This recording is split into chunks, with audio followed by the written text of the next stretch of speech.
Colegas do Banco do Brasil, eu sou Emerson Zanin e você está no canal Auditando, onde faço análises financeiras, de governança e de auditoria amparadas na experiência de 38 anos no Banco do Brasil, sendo cerca de 20 anos em auditoria. Neste período, exerci por 2 anos a função de auditor-chefe na Previ.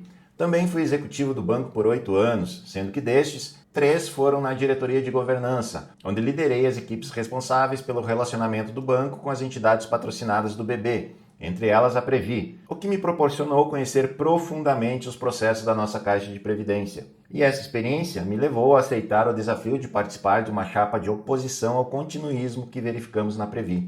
Sou candidato ao Conselho Fiscal pela Chapa 1, Somos Previ, pelo associado. Participar do processo de criação da chapa e esses primeiros dias de campanha já me permite tecer algumas considerações a respeito da dinâmica das eleições da Previ. Bem, eu sei que o título que coloquei na capa do vídeo pode parecer alarmante. Eleições Previ 2026, a última. Mas se você ficar comigo até o final, verá que se trata de uma hipótese bem real. Para contextualizar e embasar as análises e opiniões que farei neste vídeo, vou começar falando das últimas 2 eleições da Previ, 2022 e 2024. Em 2022 tivemos 4 chapas. Vou citar o nome, o número e quem apoiou. Chapa 1, Previ Plural e Apartidária, apoiada pela ANAB. Chapa 2, Pense, o Futuro é Agora, apoiada por sindicatos vinculados à Contec. Chapa 3, Previ para Associados, que venceu as eleições, apoiada pelos sindicatos ligados à Contraficute. E Chapa 4, Mais União na Previ, composta por associações de aposentados e funcionários da ativa.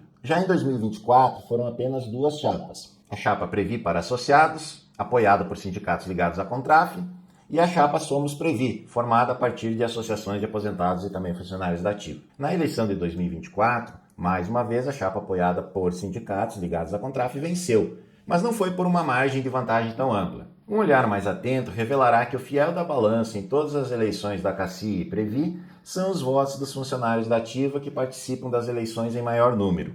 E aqui está a grande força de chapas apoiadas por sindicatos, pois eles têm recursos e representações em todo o país, e durante a campanha colocam um verdadeiro exército de delegados sindicais fazendo um corpo a corpo nas dependências do banco. Feito esse contexto das eleições de 2022 e 2024, colocarei na tela alguns trechos que eu selecionei de um podcast publicado no canal Tribuna Bancária dos Sindicatos dos Bancários do Ceará. Os protagonistas do podcast são o Carlos Eduardo, que é presidente da FETRAF Nordeste, e o José Eduardo, presidente do Sindicato dos Trabalhadores do Ramo Financeiro do Ceará e conselheiro deliberativo eleito da Previ. Inclusive, tem um trecho que dizem com todas as letras que a Chapa 2 representa a continuidade. Ora, se representa a continuidade, a gestão dos cargos de eleitos vem há anos sendo monopolizada por eles, a Previ está perfeita, então não tem nada de relevante para melhorar. Por sinal, essa é a grande saia justa em que estão metidos. Eles têm a necessidade de apresentar propostas novas, pois de fato tem muita coisa a ser melhorada na Previ, sem poder criticar a gestão atual e as anteriores. Chega a ser cômico o contorcionismo que estão fazendo nessa campanha para apresentar as suas propostas. Mas sem maiores delongas, vamos a alguns trechos do vídeo que selecionei. Lógico que fiz uma edição, mas com o cuidado para não retirar as falas do contexto.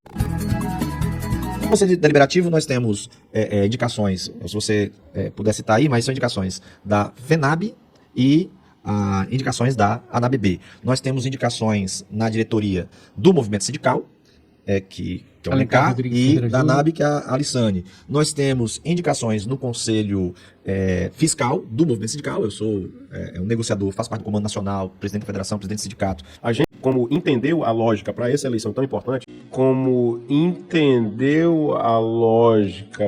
eleição tão importante, a gente está junto com o TRAF e mais Contec. Então temos participação de sindicatos da Contraf e temos indicações dos sindicatos da Contec. Temos indicações do pessoal das pessoas que estão mais próximas dos aposentados. A ANABB tem indicação lá na chapa. Assim como tem gente indicada na chapa que é composição daquele pessoal que gosta mais de esporte, da FENAB, das associações atléticas espalhadas pelo Brasil. Tem participação do movimento associativo de aposentados, uma outra relação. A FBB. Então, temos essa composição e a partir dessa composição em que a gente apresenta as entidades, porque lá a cobrança vai se dar por feitos bons ou maus, vai ser feito através das entidades. Um associado pode chegar na porta do sindicato e dizer: eu quero reclamar do meu candidato, que eu votei nele, e é essa pessoa que eu quero reclamar.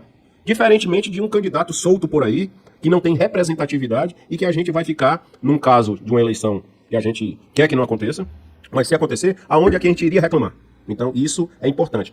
Essa chapa é uma chapa de continuidade. O que vou comentar desses trechos do podcast são basicamente 3 falas. Quando eles se referem aos candidatos da chapa concorrente, no caso a chapa 1, como candidatos soltos, quando dizem que os associados podem se dirigir aos sindicatos para cobrar os candidatos eventualmente eleitos, e quando falam, entendemos a lógica nessa eleição. Iniciarei pelo trecho que me motivou a comentar esse podcast, que é quando o José Eduardo fala candidato solto por aí. Pois quando eles gravaram, já conheciam os integrantes da nossa chapa. Então, suponho que eles olharam, analisaram os nomes, discutiram e devem ter chegado à estratégia de campanha de grudar em nós a pecha de candidatos soltos. Se a definição de solto for candidatos que terão liberdade para desempenhar suas funções sem ter que pedir autorização, pedir amém para um grupo ideológico e com atuação política, agradeço imensamente ser chamado de solto. E quanto à possibilidade de o associado poder ir à porta do sindicato para reclamar do candidato que ele votou, peço a você fazer um exercício de reflexão. Há anos que os sindicatos dominam os cargos eleitos. Você, participante ou assistido de um dos planos administrados pela Previ, já bateu na porta do sindicato para reclamar de um candidato ou de algo que você estava insatisfeito com a Previ? Creio que não. Ora, se a relação entre os participantes e assistidos da Previ precisar necessariamente de intermediários, uma espécie de atravessador, para se comunicar com os dirigentes e conselheiros eleitos, estamos muito mal em termos de governança.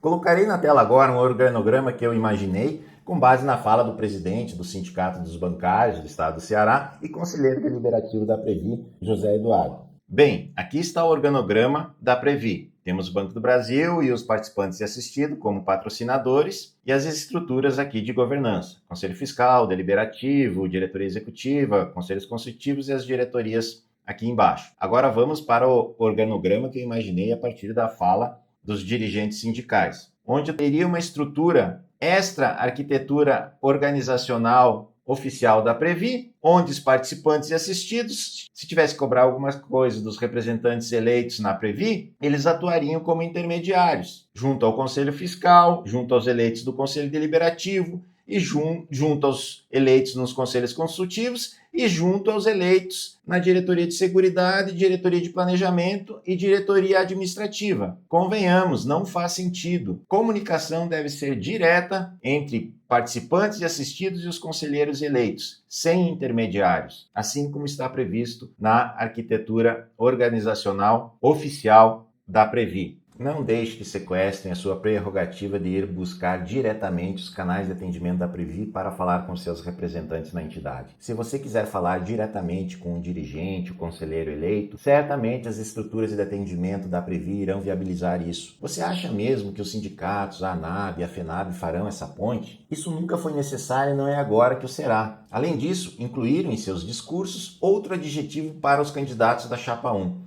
O de aventureiros. Pior, esse termo vem sendo utilizado por dirigentes e conselheiros eleitos em exercício do mandato, em gravações de vídeo da Chapa 2, o que por si só é inadmissível, pois deveriam se manter isentos. Deveriam ter presente que antes de sermos concorrentes em uma eleição, somos funcionários da mesma empresa, somos colegas. E eles, como representantes eleitos dos associados da Previ, dirigentes de associações e sindicatos, deveriam dar o exemplo e ter respeito com os candidatos da Chapa 1. Essa falta de respeito que temos visto, com a utilização de termos como candidatos soltos, aventureiros, me dá o direito de concluir que é a única forma que encontraram para tentar menosprezar nossas competências, pois sabem que não podem competir conosco em termos de currículo profissional, em carreira galgada no mérito, por meio de processos seletivos sem saltos ou atalhos viabilizados por indicações políticas ou por cessões a entidades que desempenham funções distantes do dia a dia prático do segmento financeiro. Em que pese essas críticas contundentes que estou fazendo, eu quero deixar bem claro que valorizo o trabalho dos colegas que são cedidos aos sindicatos, pois exercem papel importante na defesa dos trabalhadores. O que não concordo é o discurso de que, para defenderem os direitos dos funcionários, tenham que necessariamente deixar suas bases sindicais e assumir cargos na CACI ou na Previ.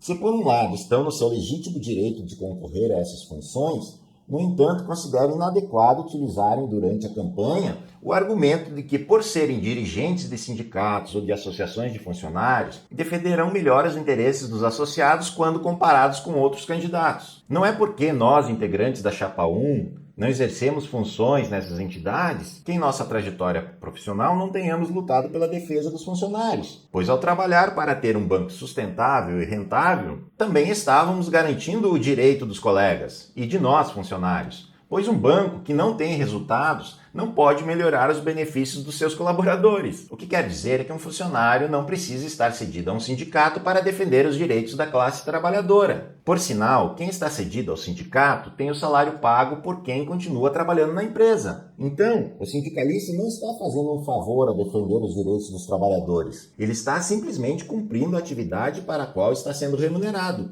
Quanto ao termo aventureiro, peço que reflitam sobre esses dois perfis de candidato. Um exerceu durante 20, 30 ou 40 anos funções técnicas, gerenciais e executivas no Banco do Brasil, principalmente exercendo atividades que envolvem gestão de pessoas, de processos, controles, investimentos e auditoria, por exemplo. E nessas atividades, é natural que até algumas vezes tomou decisões envolvendo bilhões de reais. Outro funcionário se afastou do banco para exercer uma função em uma associação ou sindicato, quando ainda exercia a função inicial da carreira do banco ou um cargo equivalente à gerência média. Aí, passados 5, 10, 15, 20 anos, exercendo atividades que lhe proporcionaram experiências voltadas a negociações coletivas, clubes de benefício, enfim, atividades que não são próprias do dia a dia de um banco. Os dois se candidatam ao cargo de diretor ou conselheiro da Previ, que administra 300 bilhões em ativos. Pergunto, considerando esses dois perfis hipotéticos que eu citei, quem está se aventurando? O primeiro ou o segundo? O fato é que esse apoio que eles estão vendendo, que um candidato com o suporte, um sindicato, a ANAB ou a FENAB, o auxiliará a desempenhar a sua função, não existe. Lá na Previ, na hora da decisão, o dirigente não pode parar numa reunião para ligar para o sindicato, ou para a ANAB ou para a FENAB, antes de tomar uma decisão. E se proceder desta forma, está ferindo de morte o sistema de governança da entidade. O que interpretei sobre a forma de pensar dos participantes do podcast é que você, funcionário da ativa ou aposentado, participante ou assistido de um dos planos administrados pela Previ, mesmo tendo os pré-requisitos previstos no Estatuto para concorrer a um dos cargos de representação dos associados, se resolver participar das eleições e não fizer parte da cúpula dos sindicatos da ANAB ou da FENAB, ou não se render ao apoio deles, assim que você se candidatar, automaticamente será enquadrado como candidato solto ou aventureiro. Em outro trecho do vídeo, como vocês perceberam, o José Eduardo diz que entenderam a lógica dessa eleição. Como entendeu a lógica para essa eleição tão importante? O que me surpreendeu é que fala isso com a maior naturalidade em um podcast, revelando que a composição da chapa se deu a partir da divisão dos cargos entre as entidades, com o nítido intuito de formar uma coalizão de forças que, na concepção deles, seria imbatível. Portanto, é plausível depreender que o critério de melhor qualificação não esteve em primeiro lugar nas escolhas. Transparece, pelo menos para mim, que a formação da Chapa 2 iniciou pela divisão de quem ia ficar com o quê. Tipo assim, uma diretoria ficará com a Contraf, a outra com a ANAB, e os conselhos divididos entre a Contraf, Contec e FENAB. Então eu pergunto a você, que é associado a um sindicato, a ANAB ou a FENAB, essas entidades fizeram um processo de seleção entre seus associados para escolher os componentes da chapa? Perguntar se você gostaria de concorrer? Muito provavelmente não, né? Pois basta um olhar para ver os integrantes da chapa, que eles fazem parte da cúpula dessas entidades. E esse raciocínio ganha mais fundamento quando analisamos as chapas que concorreram em 2022, pois em termos de cargos, aquela eleição é espelho da deste ano. Colocarei na tela novamente. Previ plural e apartidária, ANAB. Pense Futuro e Agora, Contec. Previ para associados, Contraf. Mais união na Previ, diversas associações de aposentados. Repararam que houve a coalizão das chapas 1, 2 e 3? Seguindo essa linha de raciocínio, pergunto, se em 2022 os sindicatos ligados à Contraf, os sindicatos vinculados à Contec e a ANAB não comungavam dos mesmos valores, princípios e propostas, a tal ponto de lançarem cada um a sua chapa, apenas 4 anos seriam suficientes para alinhar seus objetivos e interesses? O que mudou nesse período de 4 anos para que, num passe de mágica, todos se dessem as mãos e se unissem em torno de uma única chapa? Então, temos os seguintes fatos. Eleição de 2022, 4 chapas, a chapa apoiada pelos sindicatos vinculados à Contraf venceu. Eleições de 2024, somente 2 chapas. Novamente, a chapa apoiada pelos sindicatos vinculados à Contraf venceu. Eleições deste ano da CACI. Quem venceu foi a chapa apoiada pela Contraf. Eleições de 2026, a que está em andamento. Apenas 2 chapas, sendo que uma é a que representa a continuidade, formada a partir da coalizão de 3 chapas que disputaram as eleições de 2022.